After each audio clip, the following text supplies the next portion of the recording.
ചൂട് വലിയ രീതിയിലുള്ള ബുദ്ധിമുട്ടുണ്ടാക്കിയിട്ടുണ്ട്. നമുക്കറിയുന്ന പോലെ തന്നെ കഴിഞ്ഞ ദിവസങ്ങളിലടക്കം വലിയ രീതിയിൽ ചൂട് ഉഷ്ണതരംഗ സാധ്യത അടക്കം കേന്ദ്ര കാലാവസ്ഥാ വിഭാഗം അറിയിച്ചിരുന്നു. ഇന്നും അത്തരത്തിലുള്ളൊരു 40 ഡിഗ്രി വരെ പോകുന്ന ചൂടാണ് ഇന്നുള്ളത്.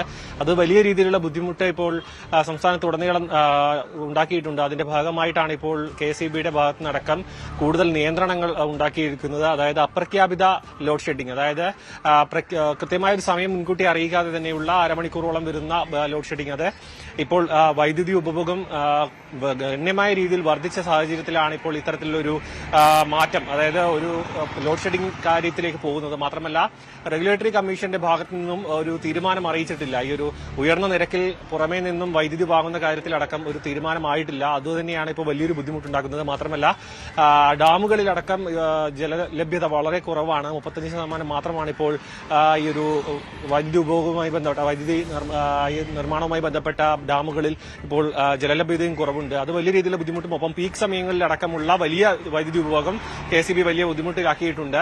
ഇത് തന്നെയാണ് ഇപ്പോൾ. അതുമാത്രമല്ല ചൂട് കൂടുന്ന സമയത്ത് ഉണ്ടാകുന്ന നഷ്ടം വളരെ വലുതുമാണ്.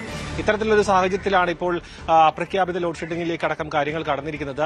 നാളെ വലിയ രീതിയിലുള്ള ബുദ്ധിമുട്ടുണ്ടാകുമെന്നടക്കമുള്ള കണക്കുകൂട്ടലുകളുണ്ട്. എന്ത് തന്നെയായാലും ഇന്ന് ചേരുന്ന മുഖ്യമന്ത്രിയുടെ യോഗത്തിലടക്കം ഈ വിഷയം ചർച്ചയാകുമെന്നാണ് മനസ്സിലാക്കുന്നത്. കാരണം ചൂടുമായി ബന്ധപ്പെട്ട വിഷയങ്ങളാണ് ഇപ്പോൾ ഒരു യോഗത്തിലേക്ക് കാര്യങ്ങൾ കടക്കാൻ കാരണമായിരിക്കുന്നത്. അത് KSEBയുടെ നിലവിലെ സാഹചര്യങ്ങൾ കൂടി വിലയിരുത്തുമെന്നാണ് പ്രതീക്ഷിക്കുന്നത്.